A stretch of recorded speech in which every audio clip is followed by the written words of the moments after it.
Ito, Jewel Beach Resort. Galan Aurora.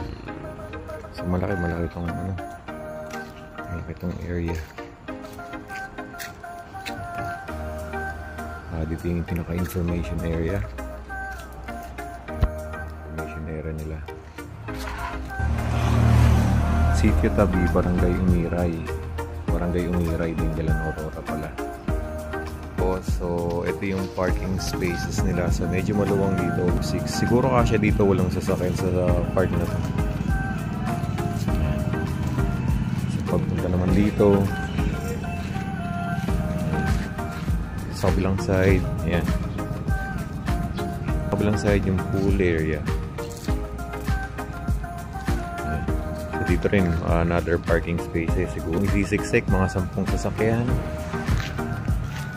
Swimming pool. Kasi ito pa yung ibang mga cottages nila. Dito sa baba, pwede kang mag-rent. Tapos pera pa yung sa taas ng mga kwarto. Pero non-air conditioned yung mga kwarto na to. Ayan. Swimming pool. Tapos, marami ditong mga space. Kasi ito yung common kitchen. Common kitchen.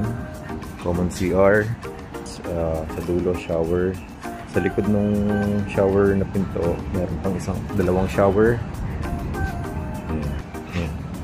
Pababa diretso, ayan, dagat na agad. Ayan, diba? Ito yung shower area. Beachfront. Ayan. Pero ito pang family na mga 10 to 15 max. Mas malaki. Ayan, so dalawa siya na medyo mas maliit kumpara sa nauna.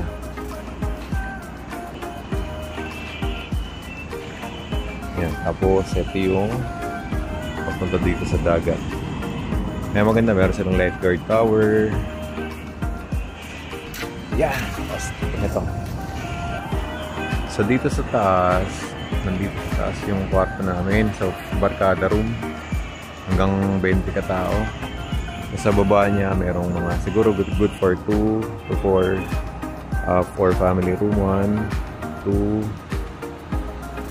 3, 4. 4 na room sa baba. Sa gilid, meron po silang eto. Di pa tapos. Ongoing construction. Kasi ito sa gilid. Ayan. So sa taas niya, parang ganun din. Siguro barkada room din sa taas. Pero hindi pa tapos. Dito sa gilid, merong andito yung mga ihawan. Tapos meron silang common kitchen. Tapos ito pa sa